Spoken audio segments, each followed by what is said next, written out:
Aztec de Mexico, un petit drapeau derrière une belle équipe avec Gigi Riva, son attaquant vedette. Seulement voilà, en face, il y avait le Brésil. Et on avait l'impression que tout un peuple s'était installé sur les gradins surchauffés. 110 000 spectateurs au total, 100 000 supporters du Brésil et de Pelé. Les premiers ballons de cette finale monteraient au ciel et ne compteraient pas. Celui-ci, en revanche, remisé par Tostão puis par Rivellino, était décisif et Pelé, monté sur ressort, le catapultait. Dans le but d'Alberto Özzi, on jouait la 17e minute. Le tort des Brésiliens alors fut de croire les Italiens trop inférieurs et ils allaient payer contents leur suffisance.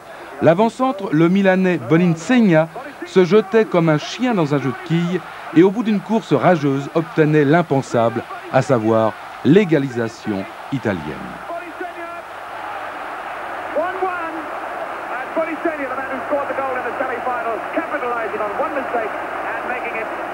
La seconde mi-temps était un autre match et très vite l'emprise brésilienne était totale. Touché tour à tour par Carlos Alberto, Everaldo, bientôt Jairzinho, le ballon était ajusté dans le but par Gerson grâce à une formidable frappe du pied gauche.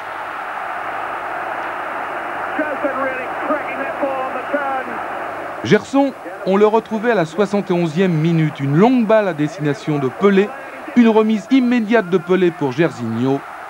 La messe était dite 3-1. Jairzinho n'avait plus qu'à se signer.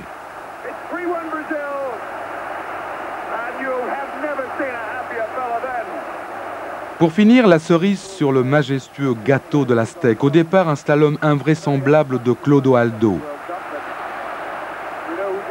Une passe pour Rivellino, qui lance Jairzinho. Jairzinho s'avance, puis voit Pelé au centre.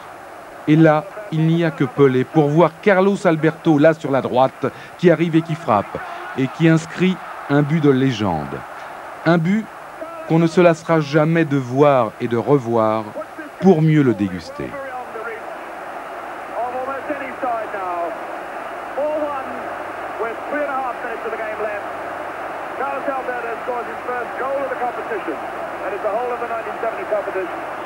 Quatre buts à 1 pour le Brésil. Dans les derniers instants du match, des tonnes de confettis lancés des cintres transformaient le stade Aztec en un gigantesque tableau pointilliste.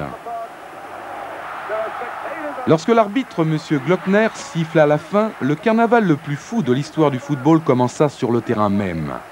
Pelé fut happé, déshabillé, porté en triomphe. Le roi venait d'offrir à son peuple sa 3e Coupe du Monde après celle remportée en 58 en Suède et en 62 au Chili. C'était à Mexico en 1970, il y a 25 ans déjà.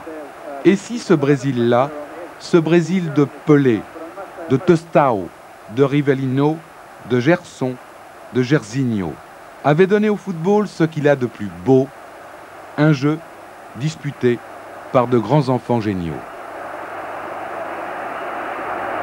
Le Brésilien est difficile à maîtriser parce qu'ils ont quelque chose en plus, ils ont cette faculté pour pouvoir s'exprimer n'importe où et jouer comme les Brésiliens, c'est relativement très difficile.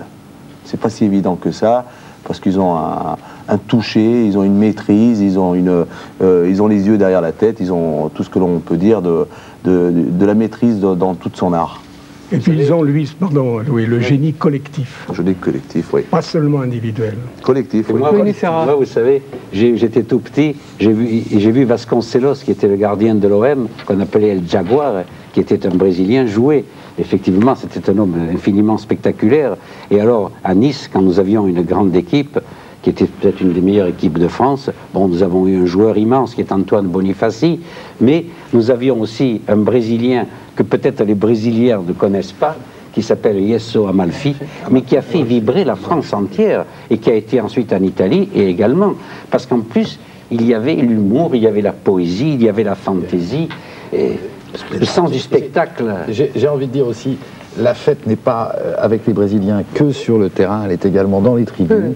Et pour avoir eu la chance de suivre la finale de la Coupe du Monde cette année aux États-Unis, enfin l'année dernière aux États-Unis, avec les Brésiliens dans les tribunes, c'est une vraie fête. Il n'y a pas d'agressivité, il y a une joie de voir le match. Vous voulez dire que ça vous change de ce que vous pouvez voir en France dans le football? Considérablement. Il y a beaucoup de supporters qui devraient s'identifier aux supporters brésiliens. Parce que eux, quand ils viennent dans un stade, c'est pour passer un moment de joie. On dit que sur la totalité des 150 000 personnes, il y avait 100 000 personnes brésiliens, 100 000 Brésiliens. Tout ce monde était mélangé avec des Italiens qui eux aussi étaient venus dans un bon état d'esprit, et il y a eu une vraie fête dans les tribunes. Et aujourd'hui, ce serait la même chose? Vous le pensez vraiment? Ah non, moi je vous parle de cette année, enfin de 94 aux États-Unis. Il y avait une vraie fête dans le stade. Vous allez voir en 98 lorsqu'ils vont débarquer parce qu'ils sont tenants du titre. Vous pensez qu'on sera dans la même... Vous allez voir ce qu'ils vont apporter. Je peux vous dire qu'il est dans notre hôtel et qu'on n'a pas beaucoup dormi pendant 2 jours. Non mais je pense que lorsqu'ils vont en Espagne où ils jouent en 82 ou en 86, ils amènent toujours avec eux, ils attirent toujours du monde avec eux. C'est formidable. André Fontenelle. Une seconde, pardon, sur ce que disait Louis. Pardon, André Fontenelle, je voudrais que vous réagissiez sur les Brésiliens. Oui, c'est sur la finale de la Coupe du Monde. Les joueurs sont arrivé 3 jours après la finale au Brésil. Et par hasard, j'étais à São Paulo, j'ai pris 2 jours de congé, je suis allé à Rio voir ma famille. Et je suis arrivé à 2 h du matin à Rio. Et c'était au même moment où les joueurs arrivaient dans une voiture des sapeurs-pompiers avec la Coupe du Monde. Et je les ai croisés au principal carrefour de Rio. Et à 2 h du matin, il y avait une foule immense dans les rues. Et ça va être un souvenir que je vais garder. Il y a un mot d'humour de Jesu Amalfi. Il a joué à Paris, il a joué au Racing, il a même joué au CA Paris. De vieille mémoire pour ceux qui connaissent L'Angilier, par exemple. Et il y avait un de nos collaborateurs qui s'appelait Victor Denis au journal, un vieux collaborateur qui avait des idées bien précises, ça va intéresser lui. Oui, il a connu Victor Denis, superbe. Et il venait souvent au journal à l'équipe, Jesu. Il avait fait le pari un jour, je vous parie que je jouerai tout un match dans le rond central sans jamais le quitter et que vous serez obligé, vous, Victor Denis, de dire que j'ai été le meilleur. Le match a eu lieu et Victor Denis a écrit « Jesu était le plus utile ». Ça, c'était Jesu Amalfi. Pourvu que ça ne prenne pas un de tes joueurs. Oui, aujourd'hui, ça n'irait pas bien. Le rond central, c'est petit, hein.